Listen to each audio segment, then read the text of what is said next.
নমস্কাৰ আজি national engineers day আজিৰ এই শুভ ক্ষণত আপোনালোক সকলোকে ইঞ্জিনিয়াৰ্ছ ডেৰ শুভকামনা জ্ঞাপন কৰিলো এই দিৱসটি ভাৰতৰ প্ৰখ্যাত অভিযন্তা ছাৰ এম বিশ্বেশ্বৰাইদেৱৰ পবিত্ৰ স্মৃতিত পালন কৰা হয় গতিকে আজি তেখেতৰ লগত জড়িত এটি বিখ্যাত ঘটনা আপোনালোকক ক'বলৈ ওলাইছো ব্ৰিটিছ যুগৰ কোনোবা এটা দিনত ৰেল যাত্ৰা কৰি আছিল তেখেতে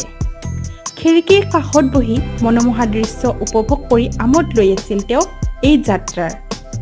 হঠাৎ তেওঁ অনুভৱ কৰিলে ৰেল ট্ৰেকৰ শব্দবোৰ যেন সামান্য বেলেগ হৈছে সাধাৰণ নহয় তেওঁ অকণো সময় নষ্ট নকৰি এলাৰ্ম চেইন টানি ট্ৰেইনখন ৰখালে ৰেলৰ বাকী যাত্ৰীবোৰ তেওঁৰ এই কাণ্ডত হতবাক কিন্তু যেতিয়া প্ৰকৃত সত্য পোহৰলৈ আহিল সকলোৱে তেওঁক ধন্য মানিলে ট্ৰেইনখনৰ পৰা কিছু আগত দেখা গ'ল ট্ৰেকৰ কিছু অংশ ভাগি আছিল যাৰ ফলত বৃহৎ দুৰ্ঘটনা হোৱাৰ পৰা ৰক্ষা পৰিলে ছাৰ বিশ্বেশ্বৰাইদেৱৰ ইঞ্জিনিয়াৰিং অন্তৰ্দৃষ্টিৰ বাবে সেইদিনা শ শ লোকৰ প্ৰাণ ৰক্ষা পৰিল এনে এজন পুৰুষা ব্যক্তিৰ জন্ম জয়ন্তীত